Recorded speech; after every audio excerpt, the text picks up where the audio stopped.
మిమ్మల్ని కర్మయోగి అని చెప్పి సంబంధించి వచ్చిన పనిని చేసుకుంటూ వెళ్తూ ఉంటారు అని చెప్పి మిమ్మల్ని అభిమానించే వాళ్ళు చెప్పుకుంటూ ఉంటారు. అంటే మనం చేసే కర్మల ద్వారానే ఫలితాలన్నీ ఉంటాయి అనే దానికి మీరు ఎంతవరకు నమ్ముతారు?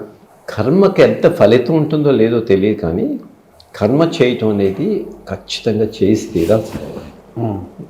నా ప్రొఫెషన్గా నేను కర్మ చేస్తున్నాను, నేను చూస్తున్నాను పేషెంట్స్. అది పని చేయటం కదా, పని చేయకుండా ఏ మానవుడు కూడా ఉండకూడదు. పని చేసిన వాడు ఆ సమాజానికి డెఫినెట్గా చాలా ఉపయోగపడతాడు. పని చేయని వాడు నిజంగా ఒక శాపమే సమాజానికి కానీ ఆ కుటుంబానికి కానీ శాపమే. అది కరెక్ట్ కాదండి.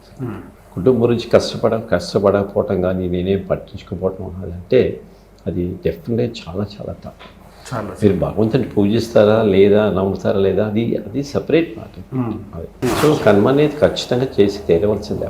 అంటే కర్మ ఫలితాన్ని ఆశించిన ఇది చేస్తే ఇవాళ నేను గుడిలోకి వెళ్ళి ఎవరు కూడా భగవంతుడి నేను నాకు డబ్బు వేసాను, లేకపోతే ఏదో ప్రజెంట్ చేశాను, లేకపోతే ఇక్కడ ముస్లిం అనుగ్రహంగా అక్కడ ఉన్నటువంటి దాంట్లో వాళ్ళందరికీ నేను చాలా డబ్బులు ఇచ్చాను, నాకు అంత పుణ్యం వచ్చేస్తుంది అంటే అది ఏమీ పుణ్యం రాదు. అట్లా భగవంతుడికి కావాల్సింది నీకు ఎంత డబ్బు ఉంది, నువ్వేం చేసావు, ఎన్ని పుణ్యాలు చేసావు, ఎన్ని పూజలు చేసావు, ఇవన్నీ అక్కర్లేదు భగవంతుడికి.